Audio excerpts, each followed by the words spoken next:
How's it going, guys? Nice to have you back. September 10th, about 8 o'clock in the morning. And we're here finally after 4 days of playing with these silly things. And I didn't take a video. I'm shooting myself with the foot for doing that. I should have taken a video of how I made these things. They were frustrating as all hell. As I tried to get certain tools to do certain things that I didn't want to do.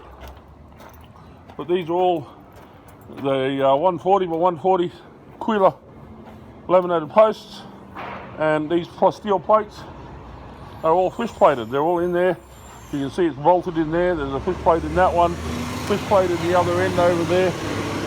All sealed. What the builder's going to do is his painter's going to fill all that with the builder's bog, finish them all up nice, and then they'll come up well. They'll be all finished smooth. The only thing you'll see is a little shiny patch, maybe, depending on how good the painter is. If he does okay, you won't even see that.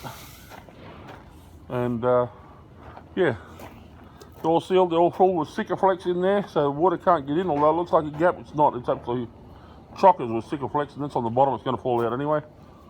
The tops, as you saw, completely sealed all the way around. It actually needs a bit of a trim because the Sikaflex is bulging out the sides. So that's the part that you'll see from the front. They're all looking good. There's 8 of those to go in today. We'll have them in. And there's our corner ones. You can see a bit of a bulge here from the Sikaflex. But that'll, once the pressure goes down on that, that'll all squeeze out, and then they can trim it off. So yeah, it's all paintable, which is good. And all primed. So what we've got is a primer. It took me a little while to find a enamel primer.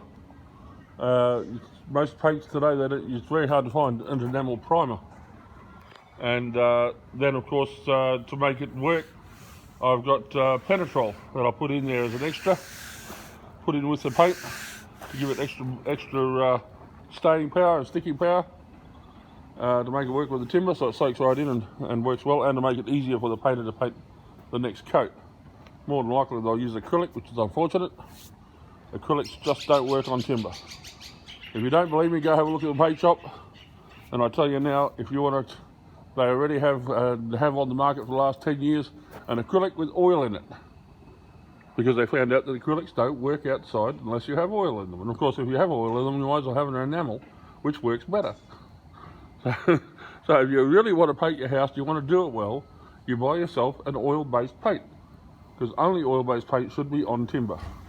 Okay, not acrylic. Acrylic was originally a paint you use for doing better block walls and stuff. Okay, on cement works fine. So it doesn't matter if it stops water. Or doesn't. But if you want something for timber or steel, there's only there's really only one, there's 2 choices. It's either just a normal enamel, which has worked for over 100 years on timber, and I've proved that many times. This house that we're working on up here has enamel in it, and that enamel is still there today. It was put there 100 years ago. Then of course you have the epoxy.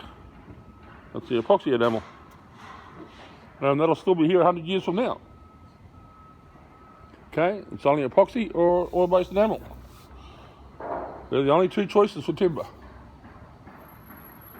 Okay, anything else is a silly idea. Of course, you got lacquers when you want to lacquer and make a nice natural finish. That works well too, but it is oil-based. Okay, it is not an acrylic. All right, we're going to now replace 8 posts. So we've got 1, 2, 3, 4, 5, 6, 7, 8. 8 posts around the front, 6 on the front and 1 on either side.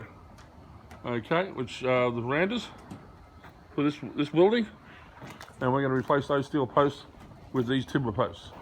And as you see, we have a little plate at the bottom. Concrete, once they see concrete, because they've got to have a visual barrier for white ants, concrete will be finishing about there, about 70 mil below the steel, below the timber. This is level with the inside floor, and then of course you have the fall in the veranda, which then brings concrete down to there. You'll see what I mean once you have them standing.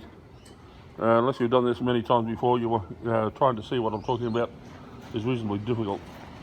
And then of course we have the plate at the bottom, which will slide over on top of those, because that's 75, they're hundreds.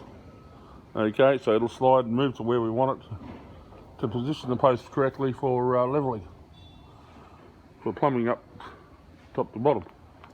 Alrighty, that's enough of me talking. We'll get onto this and we'll show you as we go.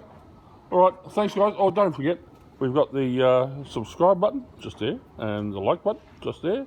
Very much appreciated. Thanks guys, talk soon. Bye.